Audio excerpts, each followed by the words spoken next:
రాష్ట్రంలో అధికారంలో ఉన్న కూటమి ప్రభుత్వ మెడికల్ కళాశాలలను పీపీపీ విధానంలోకి మార్చే ప్రయత్నాన్ని వెంటనే ఉపసంహరించుకోవాలని సిపిఎం రాష్ట్ర కార్యదర్శి వి శ్రీనివాసరావు డిమాండ్ చేశారు.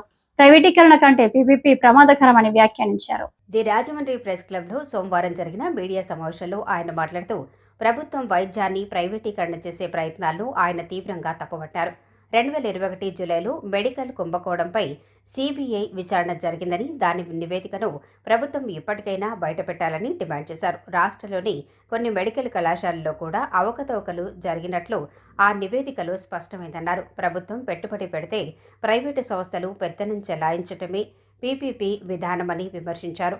చంద్రబాబు తన సమర్థతను నిరూపించుకోవాలంటే ప్రభుత్వం ద్వారానే మెడికల్ కళాశాలలు నిర్వహించాలని డిమాండ్ చేశారు. సిపిఎం జిల్లా కార్యదర్శి టి అరుణ్ నాయకులు జువ్వల రాంబాబు, బి పవన్, పూర్ణిమారాజ్, సుబ్రహ్మణ్యం తదితరులు పాల్గొన్నారు.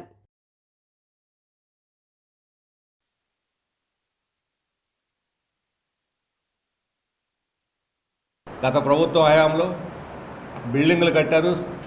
20% నుంచి 80% దాకా పూర్తని మదనపల్లి, కడప జిల్లా పులివెందుల లాంటి చోట ఆదోని కూడా దగ్గరకు పూర్తిగా వచ్చినాయి. సీట్లు కేటాయించిన సీట్లు కూడా వెనక్కి ఇచ్చేశారు. రాజమండ్రి కాలేజీ పూర్తయింది, మీ అందరికీ తెలుసు. ఇక్కడ గవర్నమెంట్ కాలేజీ, దాన్ని ఇంకా డెవలప్ చేయొచ్చు. సంవత్సర కాలంగా అభివృద్ధి చేస్తున్నాం. అభివృద్ధే మా జీవితాశయం అని చెప్పేటువంటి రాష్ట్ర ప్రభుత్వం 2024 జూన్ తర్వాత ఈ మెడికల్ కాలేజీల కన్స్ట్రక్షన్ని ఎందుకు ఆపేసిందో చెప్పాలి. ఈ సంవత్సరన్నర కాలంలో కానీ కన్స్ట్రక్షన్ కొనసాగి ఉంటే అన్ని మెడికల్ కాలేజీలు స్టార్ట్ అయ్యి ఉండేవి. అంతేకాదు, గత ప్రభుత్వ హయాంలో 21-24 మధ్య 3 ఏళ్లలో 6 మెడికల్ కాలేజీలను ప్రారంభిస్తే